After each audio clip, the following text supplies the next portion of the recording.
Seguramente alguna vez te habrás preguntado por qué San Andrés es parte de Colombia y no de Nicaragua, o por qué en estas islas se habla creol. ¿De dónde viene el creol? Bueno, estas y muchas otras preguntas se responden con esta historia. Una historia de pueblos indígenas, conquistadores españoles, piratas, colonos, esclavos y hasta revolucionarios. La historia de San Andrés y Providencia se remonta al mismo momento de la conquista del Caribe y Centroamérica. Esta zona corresponde a las tierras conquistadas por los exploradores españoles a lo largo del siglo XVI, donde fundaron varias ciudades, capitanías y virreinatos que se distribuyeron el territorio para hacer un control efectivo sobre este. Por esos años, la corona española no estaba muy interesada en estas islas, puesto que sus actividades principales se encontraban en otros lugares.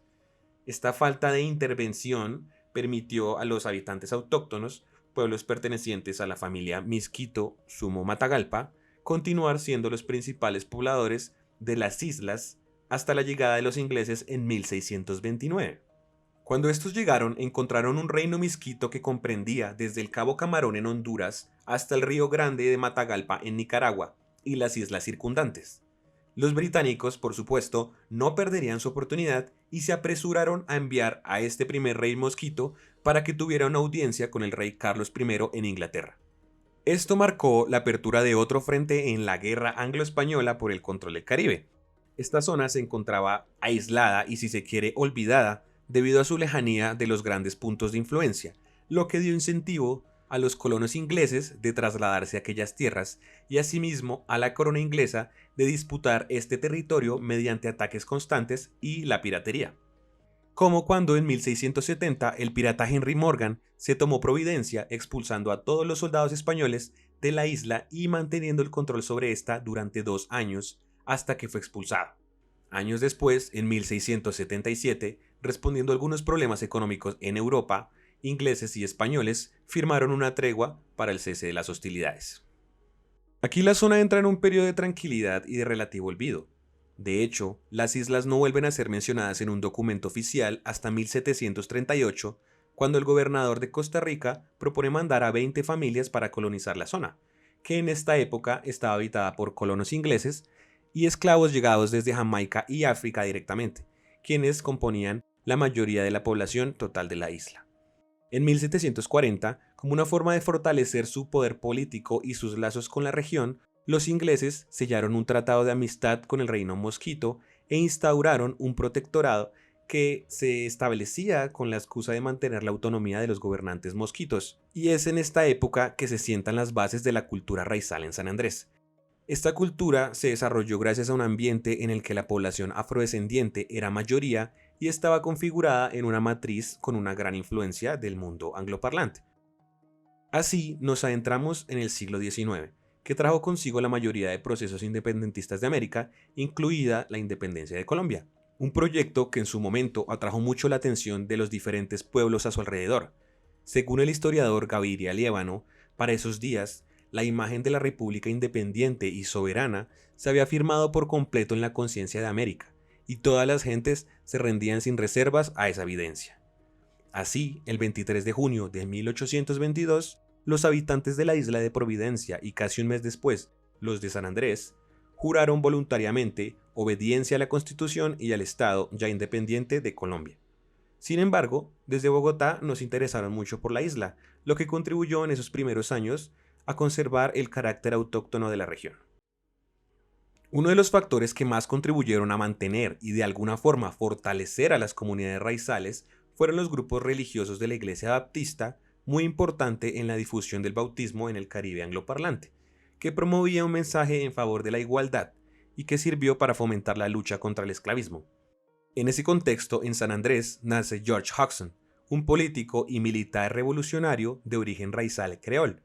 Su padre nació en Bluefields de ascendencia jamaiquina y su madre era oriunda de San Andrés, una muestra de cómo funcionaba la sociedad raizal de San Andrés y sus vínculos históricos y culturales tanto con la costa de Mosquitos como con el resto del Caribe angloparlante. George Hodgson dedicó su vida a defender los derechos autonómicos y territoriales que estaban siendo desconocidos tanto por Colombia como por Nicaragua, y fue testigo de atropellos e injusticias cometidas contra los pueblos raizales creoles y los pueblos indígenas de aquella región, fruto del trato colonial que estaban recibiendo desde Managua y Bogotá en su intento por integrar estas zonas en sus nacientes proyectos de Estado-nación. Con la abolición de la esclavitud en Colombia en 1851 y posteriormente en San Andrés 2 años después, se dio un cambio radical en la economía de la isla que dejó a un lado el algodón para abrazar la economía del coco y el cultivo de las nueces, actividades fundamentales para el mantenimiento de la economía isleña. Esto, por supuesto, atrajo la atención de los colombianos continentales, quienes, con intereses económicos y marítimos por ejercer la soberanía nacional, no demoraron en llegar con sus instituciones, acabando con una no intencionada política de no intervención de muchos años. Por otra parte, al otro lado del mar, las cosas para las comunidades raizales creoles no iban muy bien, pues por esos años se dio la anexión de la costa de Mosquitos por parte de Nicaragua, en 1894, quienes argumentaron que se trataba de una reincorporación al territorio. Esta acción suscitó una seguidilla de rebeliones protagonizadas por los raizales creoles e indígenas, entre los que se encontraba George Hodgson, quien había crecido en Bluefields en la costa de Mosquitos. En su momento esta anexión fue criticada por tratarse de una violación al Tratado Celedon-Wake, celebrado entre Nicaragua y los británicos, que reconocían la soberanía de los nicaragüenses sobre esta zona siempre y cuando estos reconocieran la existencia de un autogobierno de orígenes raizal, creol e indígena. Por su parte, Colombia seguía argumentando que la costa de la Mosquitia le pertenecía e hizo varios reclamos, aunque sin mucha fuerza, debido a la presencia de los ingleses. Colombia basaba su argumento en la cédula real de 1803, que daba potestad de estas tierras al virreinato de Nueva Granada, y de acuerdo al principio uti possidetis, entonces, dichos territorios ahora le pertenecerían a la República de Colombia. El uti possidetis fue una especie de acuerdo o un principio que se tuvo en cuenta para trazar las fronteras de las nuevas naciones. Lo que se buscaba es que las fronteras debían ser iguales a las jurisdicciones coloniales que habían dejado los españoles. De esta manera fue empleado en muchas constituciones y tratados territoriales en Latinoamérica. Mientras tanto, en San Andrés se vivía un proceso de colombianización, después de la firma de la Constitución de 1886, con la que se buscaba consolidar a la nación mediante un modelo homogéneo, en el que lo colombiano se identificó claramente con el catolicismo y la lengua española, una postura que no daba espacio a la diversidad y trajo nuevos retos para las comunidades que querían preservar su cultura, pues estas políticas integracionistas se ejercieron en dos espacios fundamentales, como lo son la escuela y la iglesia. Aparte de las políticas etnocidas llevadas a cabo tanto desde Nicaragua en la costa de Mosquitos como desde Colombia en San Andrés y Providencia, un hecho importante para la primera parte del siglo XX fue el Tratado Barcenas-Guerra de 1928, que puso fin, temporalmente, al litigio fronterizo entre Colombia y Nicaragua. En este tratado firmado entre el nicaragüense José Barcenas y el diplomático enviado por Colombia, Manuel Esguerra, representante del por aquel entonces presidente Miguel Abadía Méndez, Colombia reconocía la soberanía de Nicaragua sobre la costa de Mosquitos y sobre Great Corn Island y Little Corn Island, y por su parte, Nicaragua reconocía la soberanía de Colombia sobre las islas de San Andrés, Providencia, Santa Catalina y todas las demás islas, islotes y cayos que componen el archipiélago. Este tratado no estaría libre de polémicas. En principio, se dijo que los estadounidenses habían tenido que ver con el cambio repentino de postura de Colombia sobre sus posiciones territoriales, pues por esos años Nicaragua estaba ocupada militarmente por el país norteamericano. Y según el historiador Gaviria Liévano, Colombia entró en la negociación perdiendo algo que le pertenecía y ganando algo que ya tenía por derecho.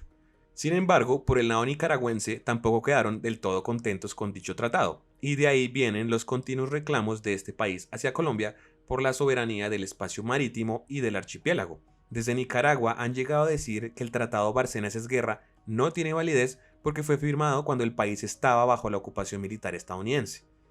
El litigio entre Colombia y Nicaragua revivió en 2012 cuando esta última presentó una demanda en La Haya por la que ganó 75.000 kilómetros cuadrados de mar. Desde entonces, desde ambos lados, se han lanzado demandas y contrademandas. La última entrada en esta historia tuvo fecha en 2023, cuando un tribunal de La Haya rechazó la solicitud presentada por Nicaragua de extender su plataforma continental más allá de la frontera marítima con Colombia. Pero volviendo al siglo XX, más precisamente en la década de 1950, en San Andrés se vivió otro periodo de cambio, pues para 1951 la población había disminuido sustancialmente debido a la emigración motivada por la caída de precios del coco. Además, unos años después, San Andrés fue declarado como puerto libre, lo cual atrajo un gran número de turistas, pobladores de origen colombiano continental y también un buen número de migrantes de los países árabes, quienes terminaron marginando a los pueblos raizales.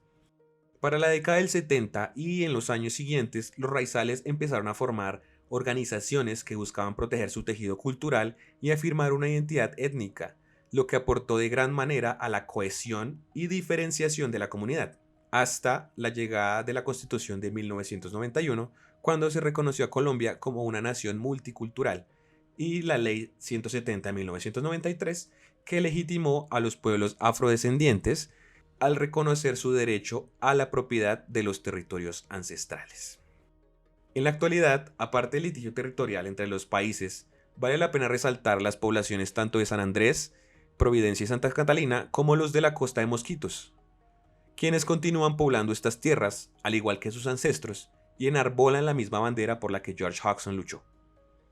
Estos pueblos, aunque separados por el mar, se unen bajo la imagen de este personaje histórico como símbolo de lucha, por sus derechos autonómicos y por la conservación de su cultura.